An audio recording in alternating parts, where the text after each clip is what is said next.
विशेष रूप से आप सबको बहुत बहुत बधाई देता हूं कि भविष्य के भारत के बारे में वो कैसे होना चाहिए, इसका रिपब्लिक टीवी ने आपको सोचने के लिए एक बहुत अच्छा अवसर दिया है।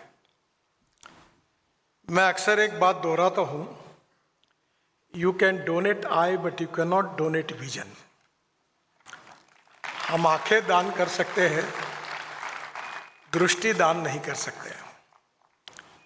हमारे देश में भविष्य के लिए फ्यूचरिस्टिक विजन, फ्यूचरिस्टिक टेक्नोलॉजी और futuristic planning for implementation is very important. दो बातें महत्वपूर्ण हैं। हमारे देश में आने वाले समय में हिंदुस्तान की सबसे बड़ी ताकत कौन सी है?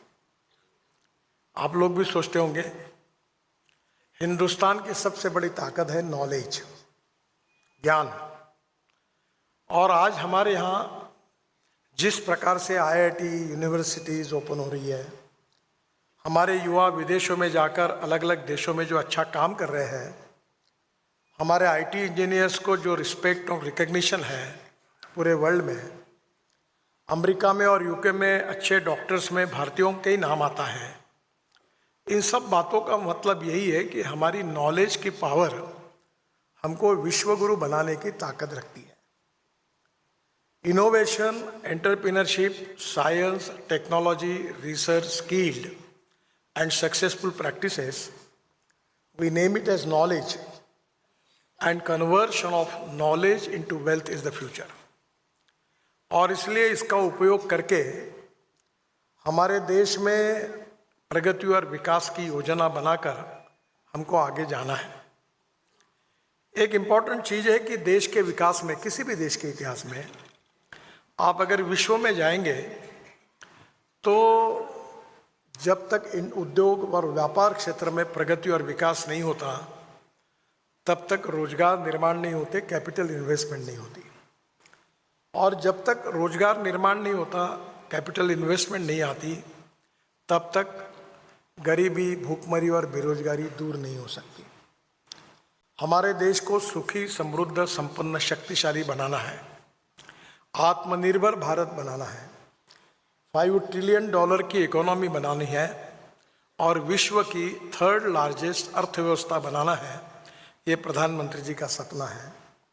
और ये अगर पूरा करना है तो हमारे देश में सबसे पहली आवश्यकता है कि इंफ्रास्ट्रक्चर को डेवलपमेंट करना होगा। Water, power, transport and communication, ये 4 इंफ्रास्ट्रक्चर जहाँ होंगे वहाँ उद्योग व्यापार बढ़ेगा, खेती में विकास होगा, और जहाँ इसमें विकास होगा उसी से रोजगार निर्माण होगा, वेल्थ क्रिएट होगी और ग्रोथ रेट बढ़ेगा। और इसलिए हमारी सरकार ने 2013 में आने के बाद सबसे बड़ी प्राथमिकता हमारे इंफ्रास्ट्रक्चर डेवलपमेंट को दी। और मुझे खुशी है कि आज हमारी ये 11 साल लगभग जब पूरे हुए, उसमें से बड़े प्रमाण पर देश बदल रहा है। जहाँ चाहे कश्मीर हो, नॉर्थ ईस्ट हो, उत्तराखंड हो, हर जगह पर इतनी विकास की कामें हो रही है कि जिसके कारण उद्योग व्यापार में वृद्धि हो रही है। और उद्योग व्यापार में अगर वृद्धि होगी तो हमारी ग्रोथ रेट बढ़ने वाली है। और इसलिए मैं आपको पहले ये बताना चाहूँगा कि आज पावर के दृष्टि से हमने ग्रीन पावर को प्रायोरिटी दी और भविष्य में हमारी आवश्यकता है। और ग्रीन पावर में विशेष रूप से सबसे इम्पॉर्टेंट है सोलर पावर। हमने सोलर पावर में बहुत प्रगति हासिल की है। एक समय जो पावर का रेट 6.5 रुपये यूनिट हुआ था पर यूनिट, आज सोलर का रेट ₹2.40 पर यूनिट आया है। और हमारी पावर बास्केट में मोर देन 42% पावर अब जो है वो ग्रीन पावर है। और 2070 के पहले हमारा उद्देश्य है कि हमारी मैक्सिमम ग्रीन पावर जनरेट करके हम इस देश के विकास में विशेष रूप से पावर का योगदान होगा। जैसे सोलर की पावर है, वैसे इम्पॉर्टेंट पावर जो है वो विंड पावर है, और बड़े प्रमाण पर विंड पावर का भी विकास हो रहा है। इसके साथ साथ विशेष रूप से हाइड्रो पावर के जो प्रोजेक्ट थे, नॉर्थ ईस्ट में थे, सिक्किम में थे, अरुणाचल में थे, बड़े प्रमाण पर अटके हुए थे, काम नहीं हो रहा था, प्रोजेक्ट थके हुए थे, एस्केलेशन कॉस्ट बढ़ी थी, और हमारी सरकार आने के बाद उसमें इतनी गति मिली है कि हाइड्रो पावर का भी जनरेशन बड़े प्रमाण पर हो रहा है। तो हमारे देश के विकास में पावर अब हमारे पास सरप्लस है, अच्छी पावर है और आगे बढ़ती रहेगी। पानी के बारे में इतने झगड़े थे कि हमारे पास पानी की कमी नहीं है। मैं जब वाटर रिसोर्सेज मिनिस्टर था तो आंध्र प्रदेश में एक पोलावरम करके बहुत बड़ा डैम बन रहा है, और भारत सरकार ने उसमें 75% पैसे दिए। काम अटका हुआ था, काफ़ी काम दूर हुआ, अभी काफ़ी काम पूरा हुआ है। वो पानी वहाँ मिलने के बाद में भी 1300 टीएमसी पानी समुद्र में जा रहा है, और ये पानी अगर हम रोकते हैं तो हम हमारे देश को सुजलाम सुफलाम कर सकते हैं। पानी की कमी नहीं है, पानी के नियोजन की कमी है। आपको पता होगा कि 1970 से करीब 23 झगड़े ऐसे राज्यों में थे कि पानी के बारे में कोई निर्णय नहीं होता था। मैं जब वाटर रिसोर्स मिनिस्टर था तो मैंने उस समय इन राज्यों को, पंजाब, हरियाणा, उत्तराखंड, हिमाचल, कश्मीर, दिल्ली, इन राज्यों को बुलाकर 17 झगड़े निपटाए।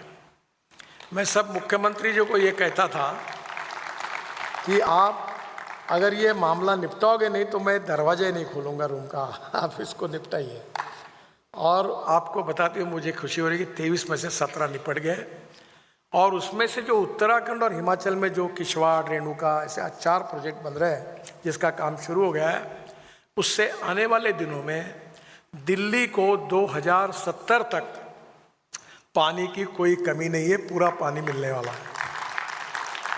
और कल मुझे दिल्ली के मुख्यमंत्री मिलने के लिए आई थी तो मैंने उनको कहा कि आप 24/7 24 घंटे पानी की योजना दिल्ली के लिए लागू करो। तो पहली बात तो यह है कि पानी हमारे देश में काफ़ी बड़े प्रमाण पर 47 रिवर कनेक्टिविटी, नदी जोड़ प्रकल्पों को हमने डीपीआर बनाया है। उसमें से केन बेतवा का महत्वपूर्ण प्रोजेक्ट शुरू हुआ है, और अगर ये प्रोजेक्ट्स हम पूरे करेंगे तो ये बाढ़ प्रोटेक्शन प्रोजेक्ट्स हैं, जो बिहार में, उड़ीसा में, बंगाल में जो बड़े प्रमाण पर बाढ़ के कारण नुकसान होता है वो नुकसान नहीं होगा। तो रिवर कनेक्टिविटी के कारण हम पानी की, हमारे पास कोई समस्या नहीं है, पानी का नियोजन हो रहा है, और उसको डीप इरिगेशन भी आया है। सबसे बड़ी सफलता ये है कि दौड़ने वाले पानी को चलने के लिए लगाओ, चलने वाले पानी को रुकने के लिए लगाओ, और रुके हुए पानी को जमीन को पीने के लिए लगाओ। गांव का पानी गांव में, खेत का पानी खेत में, घर का पानी घर में। आप मेरी बात को थोड़ी सी गंभीरता से इसलिए लीजिए कि मैं एग्रीकल्चर में ही काम करता हूँ, और मुझे 11 डिलीट्स मिली है डॉक्टरेट्स। उसमें से 6 डॉक्टरेट मेरी कृषि विज्ञान में है, और 5 जो है वो जल संवर्धन में है। तो नदी, मैंने महाराष्ट्र में और देश में अनेक जगह प्रोजेक्ट किए, 1000 अमृत सरोवर बनाए, और उसके कारण वहाँ का सोशियो इकोनॉमिक ट्रांसफॉर्मेशन हुआ, और वाटर की लेवल बड़ी, कुआं 1 घंटा पानी निकलता था, अब 24 घंटे निकल रहा है, और उसके ऊपर 5 हॉर्स पावर 7 हॉर्स पावर के सोलर पंप लगे, और जिसके लिए बिजली का खर्चा नहीं के बराबर है। तो ये बड़े प्रमाण per revolution agriculture rural sector में हो रहा है। तो इसलिए पानी की समस्या का भी कोई हमें प्रॉब्लम नहीं है। रोड इंफ्रास्ट्रक्चर में निश्चित रूप से मैं आपको बताना चाहूँगा कि हम 36 ग्रीन एक्सप्रेस हाईवे बना रहे हैं, और इतने बड़े प्रमाण पर पूरे देश में बना रहे हैं कि हमने बेंगलोर से चेन्नई अभी हाईवे 2-3 महीने में इनॉग्रेट करेंगे। 6 घंटे लगते थे, अब 2 घंटे में होगा। मैसूर से बेंगलोर 3-3.5 घंटे लगते थे, अब 1 घंटे में होता है। मेरठ से दिल्ली 4.5 घंटे लगते थे, अब 45 मिनट में हुआ है। दिल्ली से जयपुर 3-4 महीने के बाद 2 घंटे में होगा। दिल्ली से अमृतसर 4 घंटे में होगा। दिल्ली से देहरादून 9 घंटे लगते थे, अब 2-3 महीने के अंदर दिल्ली से देहरादून 2 घंटे में होगा। और इसलिए ऐसे इतने हाईवे बना रहे हम कि गोरखपुर से सिलगुड़ी तक, वाराणसी से कलकत्ता तक टोटल 6 लाख करोड़ के हाईवे बना रहे हैं। मुंबई से हमने जब अटल ब्रिज है उसको क्रॉस करने के बाद मुंबई पुणे एक्सप्रेस हाईवे था, वो भी बनाने का मुझे सौभाग्य मिला। वो एक्सप्रेस हाईवे के बाजू में मैं नया हाईवे बना रहा हूँ और